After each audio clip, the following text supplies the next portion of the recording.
అయితే సోదరులు వెంకట్ గారు మంచిగా చక్కగా మాట్లాడడం నేర్స్తారు, చాలా సంతోషం మాకు. కానీ కాంగ్రెస్ పార్టీని వెనకేసుకురావడం, నిన్న సభాధ్యక్షులు చెప్పిన దాన్ని జగదీశ్వర్ రెడ్డి గారు చక్కగా విన్నారు. ఆయనకేం అడ్డం మాట్లాడలే. అయితే తాను చెప్పింది ఏంటంటే, సార్ వాళ్ళని కూర్చోబెట్టండి, వాళ్ళు కూర్చుంటే పెడితే నేను నేను మళ్ళీ మాట్లాడతా, మొదలు పెడతా. వాళ్ళని కూర్చోబెట్టండి మొదలు, వాళ్ళు అక్కడ అల్లరి చేస్తా ఉన్నారు, నేను మాట్లాడితే ఏమి వినబడుతుంది అని చెప్పి పలుసార్లు ఆయన మరి విన్నవించుకోవడం జరిగిందండి. అయినా వాళ్ళు వినలేదు. స్పీకర్ గారి మాట ఒరిజినల్ గా ఎవరు వినలేదంటే కాంగ్రెస్ సభ్యులు లేదు, మంత్రులు వినలేదాడ. లేచి లొల్లి పెట్టిండ్రు. ఇక ఈయనను బయటికి వేయాలని చెప్పి అల్లరి స్టార్ట్ చేసిరండి ఆ చిన్న పిల్లలు వాళ్ళు. అవును అనుకుందాం, ఒక సభ్యుడిది నోరు జారింది అనుకుందాం. నోరు జారితే సవరించుకోవాల్సిన అవసరం లేదా? అంటే జగదీశ్వర్ రెడ్డి గారు ఒక చిన్న పొలువైన మాట, ఒక నీవు అన్నంత మాత్రాన దాన్ని ఇంత పెద్దగా చేయాల్సిన అవసరము శ్రీధర్ బాబు గారికి ఏముంది, మల్లు బట్టి విక్రమార్ గారికి ఏముంది, లేకపోతే ఇంకా తక్కిన సభ్యులకి ఏముందని? అంటే మీకు మీకు సెంట్రలైజేషన్ చెప్తే అసలు పంచాయతీ ఏందనేది ఒక రోజు ముందు మొత్తం ఎమ్మెల్యేలు ముఖ్యమంత్రి గారితో మాట్లాడి ఈ సభను ఏ విధంగా నడపాలని చెప్పి వాళ్ళు ముందే ప్రీ ప్లాన్డ్ గా ఇంకా వేరే మార్గం లేదు. స్పీకర్ గారిని సెంట్రలైజ్ చేసి స్పీకర్ గారి మీద ఏదో రెచ్చగొట్టే వ్యాఖ్యలు ఖచ్చితంగా వాళ్ళు చేస్తారు. వాళ్ళ యాస భాష అంతా తెలంగాణ యాసల్లో ఉంటది. దాన్ని ఇరకబెట్టేసేసి ఆ పాయింట్ తీసి స్పీకర్ గారిని వేసేసి మనం పక్కకి తప్పి మనం ఏదో ఇక మొత్తం రాజ్యాంగాన్ని కాపాడుతున్నాము, మేమే కాపాడుతున్నాము, స్పీకర్ గారిని అంటా ఉంటే మేమే అంటే ఈ సినిమా చూపెడదామని ముందే ప్రీ ప్లాన్ ఉండరు. కాబట్టి కొద్దిగా ఎట్లయినా కూడా కాంగ్రెస్ స్పీకర్ కాబట్టి మరి గడ్డం ప్రసాద్ అన్న గారు కూడా వాళ్ళకి తలొక్కిన మాట ఇది వాస్తవం. నిన్న అది కనిపించింది.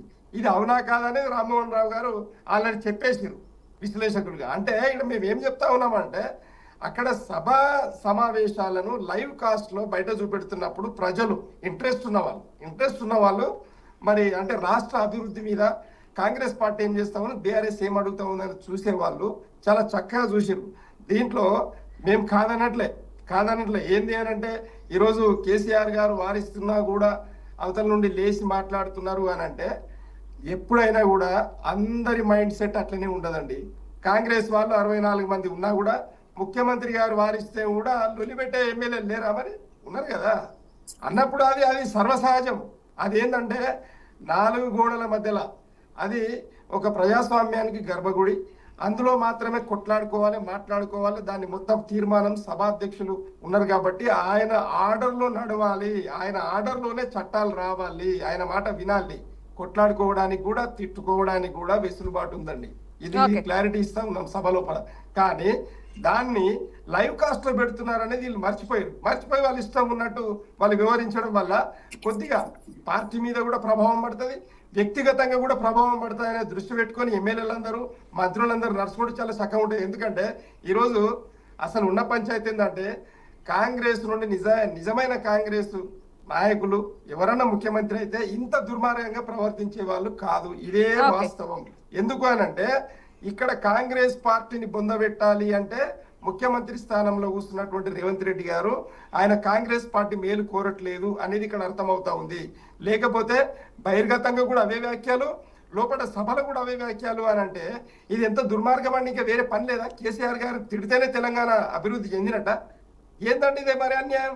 ఒక ముఖ్యమంత్రి స్థానము గౌరవంగా నీ అదృష్టవశాత్తు వచ్చింది, అది చంద్రబాబు గారు వల్ల వచ్చింది అనేది ప్రపంచానికే తెలుసు. ప్రపంచానికి మాకు కాదు, ఒక్క బీఆర్ఎస్ పార్టీ ప్రపంచానికి తెలుసు. అయితే వినండి, రేపు పొద్దుగా లేదంటే ఆంధ్రాను బాగుపరుచుకోవాలంటే తెలంగాణను డ్యామేజ్ చేయాలి.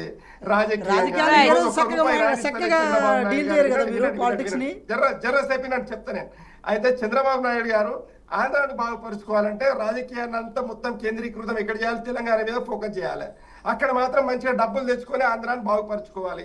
తర్వాత దానికి కౌంటర్ గా ఇక్కడ మళ్ళీ తెలుగుదేశము ఏది మళ్ళీ పునరుజ్జీవ చేపించుకునే పరిస్థితి లేదు. కాబట్టి ఇక్కడ భారతీయ జనతా పార్టీని కౌంటర్ గా భారతీయ జనతా పార్టీని తెలంగాణలో మళ్ళీ అధికారంలోకి తీసుకురావాలని కలలు ఇక్కడ మోదీ గారు తర్వాత చంద్రబాబు నాయుడు వేసుకున్న స్కెచ్ లో భాగంగానే రేవంత్ రెడ్డి గారిని ముఖ్యమంత్రి చేసి కాంగ్రెస్ ను బొంద పెడతా ఉన్నారు అంటున్నా నేను. అందుకోసమే మళ్ళీ పనికి రాని ముచ్చట్లు కేసీఆర్ గారి మీద మాట్లాడినంత మాత్రాన, లేదు బీఆర్ఎస్ మీద మాట్లాడినంత మాత్రాన తెలంగాణ అభివృద్ధి చెందుతుందా? రాజకీయము ఓకే. రేవంత్ రెడ్డి గారిది. ఇది వాస్తవం కాదా? వెంకటరెడ్డి గారు చెప్పాలి. ఎందుకు ఎందుకు మీరు కేసీఆర్ గారి మీద ఫోకస్ చేస్తారండి? నీవు 420 హామీలు ఇచ్చినావు. నీ బడ్జెట్ ఎంత, నీ అలొకేషన్ ఎంత, ఏ ఏ దాంట్లో ఏ సెక్టర్ లో నీవు ఎంత అభివృద్ధి చేసినావు అనేది నీవు చెప్పాలి. కానీ మేము అడుగుతా ఉంటే దాన్ని కంప్లీట్ గా diversion politics, only KCR, KTR, Kavitha, Harish Rao వీళ్ళే ఉన్నారండి. నాకు అర్థం కాదు. అదే అడుగుతున్నాం మేము, వీళ్ళే ఉన్నారా అని. అదే అడుగుతున్నాం, వీళ్ళే ఉన్నారా? విజయారాయ్ గారు వీళ్ళే ఉన్నారా? వీళ్ళే కనపడతారు ఎందుకు ప్రతిసారి? మీరు రాంగ్ వేలో పోతా ఉన్నారు. తెలంగాణ మీ వల్ల, రేవంత్ రెడ్డి గారి వల్ల, కాంగ్రెస్ వల్ల కాదు. మేము కాంగ్రెస్ అనట్లేదు. ఇచ్చిన కాంగ్రెస్ మేము మనస్ఫూర్తిగా ఇచ్చిన కాంగ్రెసే అంటున్నాం.